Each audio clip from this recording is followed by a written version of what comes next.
আপনি কি আপনার মনের আশাগুলো পূরণ করতে চান? মনের আশা পূরণ করা একদম সহজ। আপনি যদি ইচ্ছা করেন, আপনি যদি চান, চাইলেই মহান রব্বুল আলামিন আপনার মনের আশা পূরণ করে দিবে। আপনি চান না তাই আল্লাহ পাক দেয় না। চায় দেখেন, একবার চায় দেখেন। আল্লাহর একটি মাত্র নাম, বেশি না, একটি মাত্র নাম, আল্লাহর একটি মাত্র নাম রাতের বেলা পড়ুন, পড়ে ঘুমিয়ে যান। তারপর দেখেন সকালে আল্লাহ পাক ইনশাআল্লাহ তাআলা আপনার মনের আশাটা পূরণ করে দিবেন। যদি আপনার চাওয়া বিশাল বড় হয়, বিদেশ যেতে হবে, তাহলে বিদেশটা সকালে পূরণ করতে পারবেন না। মানে বিদেশের লাইন গার্ডের সুসংবাদ আপনি সকালে পেয়ে যাবেন। আপনি ব্যবসা করেন, ব্যবসাটাকে প্রশস্ত করতে যান, সকালে সুসংবাদ পেয়ে যাবেন। চাকরি পাচ্ছেন, আপনার চাকরির প্রয়োজন, ইনশাআল্লাহ তাআলা সুসংবাদ সকালবেলা চলে আসবে। আপনি চাকরির জন্য বিভিন্ন জায়গায় ঘুরবেন। যদি আপনি ঘরে বসে থাকেন, আপনার চাকরি নাই, আপনি চাকরি চাচ্ছেন, আপনি কোনো সিভি তৈরি করতেছেন না, কারো কাছে যান নাই, কোথাও ঘুরেন নাই, ঘরে বসে আছেন, আপনার ঘরে কি চাকরি আসবে? আপনাকে ঘুরতে হবে, আপনাকে ঘুরতে হবে, বিভিন্ন অফিসে গিয়ে আপনাকে সিভি জমা দিতে হবে, মানুষের সাথে কথা বলতে হবে, যোগাযোগ করতে হবে। আর সেখান থেকে আল্লাহরই একটি নাম যদি পড়েন, সেখান থেকে সুসংবাদ চলে আসবে, আপনাকে ডাকবে। আপনি যদি ঘরে বসে থেকে বলেন যে আমার চাকরি নাই, আমি আল্লাহর নাম পড়বো, দোয়া পড়বো, নামাজ পড়বো, জিকির পড়বো, ঘরে এসে আমাকে চাকরি দিয়ে যাবে, এটা কি সম্ভব? এটা কখনোই সম্ভব না। আপনাকে নামাজের পরে মসজিদে বসে থাকা নিষেধ, ঘরে বসে থাকা নিষেধ, জমিনে সরায়া যাইতে হবে কাজের জন্য, কাজের সন্ধান করতে হবে জমিনে গিয়ে। তাহলে আল্লাহ পাক সেই কাজের ভিতরে বরকত দিবে, রহমত দিবে, আপনার রিজিক বৃদ্ধি পাবে।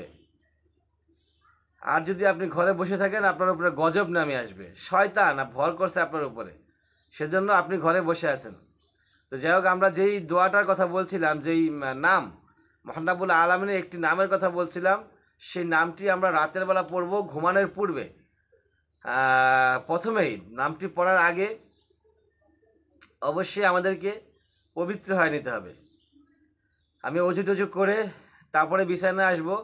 আমি যে পোশাক পরে আছি সেই পোশাকটা অবশ্যই পবিত্র থাকতে হবে, এবং যেই বিছানায় আমি ঘুমাবো, যেই বিছানায় আমি শোবো, সেই বিছানাটাও পবিত্র হইতে হবে। অপবিত্র কোনো বিছানায় ঘুমানো যাবে না। অপবিত্র থাকলে সেখানে রহমতের ফেরেশতা আসবে না। আপনি অপবিত্র আছেন, আপনার ঘর অপবিত্র আছে, আপনার বিছানা অপবিত্র আছে, সেখানে রহমতের ফেরেশতা আসবে না। আর রহমতের ফেরেশতা যদি নাই আসে, আপনার দোয়া হচ্ছে বেলুলেস। আপনি সারা রাত এখানে যত ইবাদত করবেন, সেই ইবাদত ওই আপনার ঘরের ভিতরে আটকে থাকবে। কারণ ইবাদত এখান থেকে নেওয়ার জন্য তো ফেরেশতা লাগবে। ফেরেশতা যদি নাই আসে, তাহলে ইবাদতটা নিবে কে, আপনার আমলটা নিবে কে? তো সেজন্য আগে আপনাকে পবিত্র হইতে হবে। তারপরে হচ্ছে দুরুদ পাঠ করতে হবে মিনিমাম 3 বার, ইস্তেগফার পাঠ করতে হবে মিনিমাম 3 বার। তারপর হচ্ছে আপনি পড়েন ইয়া ওহাবু, আল্লাহর সুন্দর একটি নাম, ইয়া ওহাবু, ইয়া ওহাবু।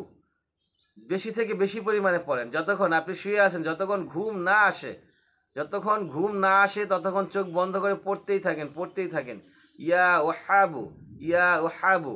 আর হচ্ছে আপনার যেই জিনিসটা প্রয়োজন সেই জিনিসটা কল্পনায় নিয়ে আসেন, যেই জিনিসটা আপনার প্রয়োজন সেই জিনিসটা আপনার ব্রেনের ভিতরে কল্পনায় নিয়ে আসেন, আর পড়তে থাকেন ইয়া ওহাবু, ইয়া ওহাবু, ইয়া ওহাবু।